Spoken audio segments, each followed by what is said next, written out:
Hi, hello, and welcome to the third video about budgetary policy for Unit 4, Area Study 1, Aggregate Demand Side Policies in Economics. Today we're going to be talking about the different types of budget outcome. So talking about budget surplus, budget deficit, and a balanced budget and what that means overall. So essentially within that, we're going to look at how a deficit budget is financed, and when we have a surplus budget, where that money goes, like what we do with that money overall. So let's get right into it, and we'll just quickly go over the key knowledge that we'll be looking at today, which is the way a government may finance a deficit or utilize a surplus. So that's just right in here.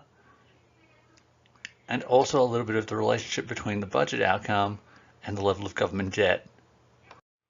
So a balanced budget, pretty simple, when the value of receipts is equal to the value of outlay. So they're exactly the same. They meet in the middle, zero value.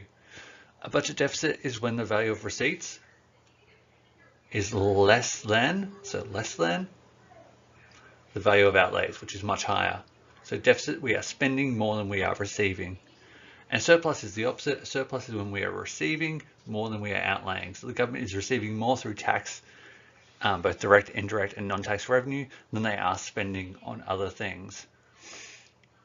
Most times, a deficit budget is used to stimulate aggregate demand, and a surplus budget is used to try and slow down or manage the economy.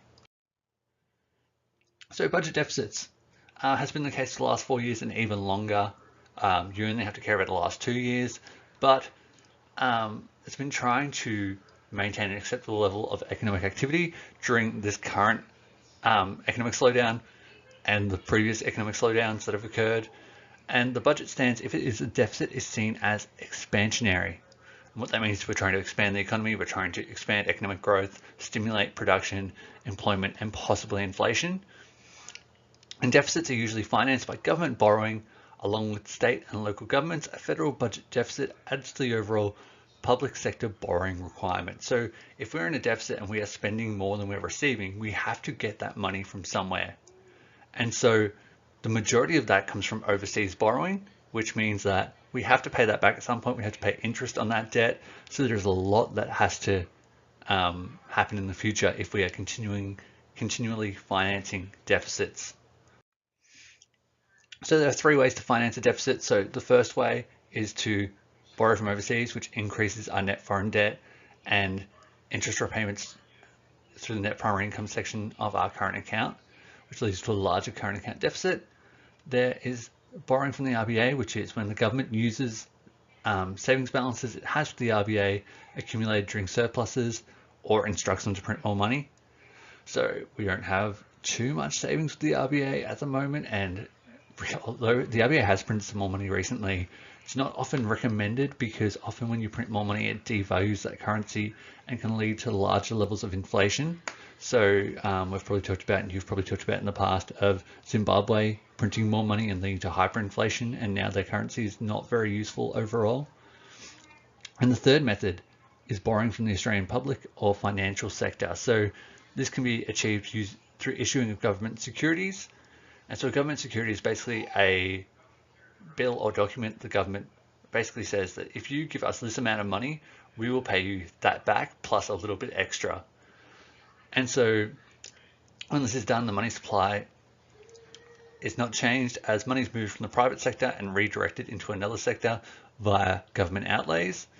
And this can create inflationary pressure because the government is competing with the private sector for limited funds and can lead to crowding out or slowdown of private sector borrowing, investment, and economic growth. So one of the issues with this is there's a limited pool of money that can be borrowed. And if the government starts taking that money from the private sector, it's going to put upward pressure on interest rates, because if there's not enough money there to borrow, they're going to have to put up interest rates to make people not want to borrow money. But the upside of this is that foreign debt won't be increased because we're not borrowing from overseas, so there won't be foreign interest repayments leaving the country. A budget surplus, on the other hand, is known as contractionary policy, as it's used to slow down aggregate demand and economic growth, therefore limiting production, employment, and slowing inflation. This hasn't happened since 2007-2008. Right before the GFC, we had a surplus budget right around the time of the mining boom, where Australia was just absolutely crushing it because we were sending all of our iron ore to China, and it was happy days for everyone. But it was meant to occur in 2020, 2021. It's been projected to occur for some time, since like, I want to say 2013. But it's not happening. Definitely not happening. Although it was projected we were going to have a surplus of $7.1 billion, we're going to have a fairly sizable deficit still. And so a surplus implies that a government does not need to borrow funds because they have enough funds to cover their outlays and a little bit extra. So 3 things the government can do with their surplus. They can repay debt, which happened between 1996 and 97 and 2007, 2008. They can save with the RBA, so basically holding money for a rainy day or future recession. That's where they can get that borrowing from the RBA at a future date. And they can add to investment balances in special savings funds. So the government has some special savings funds where they put it in basically long-term interest yielding accounts where they'll be able to access that in the future. So all these things are kind of trying to do things where in the future we'll be able to access that money to benefit the economy. Then the last couple of slides here, we've got some alternative measures of reporting budget outcomes. So first up, we've got the headline cash outcome, which is the total cash received by the government less the total cash paid. This can be misleading because it includes cash flows that do not directly impact the economy. So there might be some things where the government's announced something that's going to happen, but it's not actually going to come into occurrence until like 2025, and therefore it's not going to benefit us. So the cash flow doesn't really matter right now. Then there's the underlying cash outcome, which seeks to exclude cash flows that are included in the headline balance but do not directly impact the economy. So a little bit like the underlying cash rate and the underlying inflation rate, where we take away some things that don't directly affect it or affect too much. This is commonly referred to as the budget outcome. So it's simply the headline cash outcome but excluding future funds earnings, so interest and dividends earned from government future funds, and any major sales of government assets, because these are excluded because they have no direct or immediate impact on the economy in the short term. So lastly, we've got the fiscal balance, which takes an accrual approach, meaning that it only deals with all the transactions that are going to affect us in this financial year. So it ignores anything that's been announced that's going to affect future years.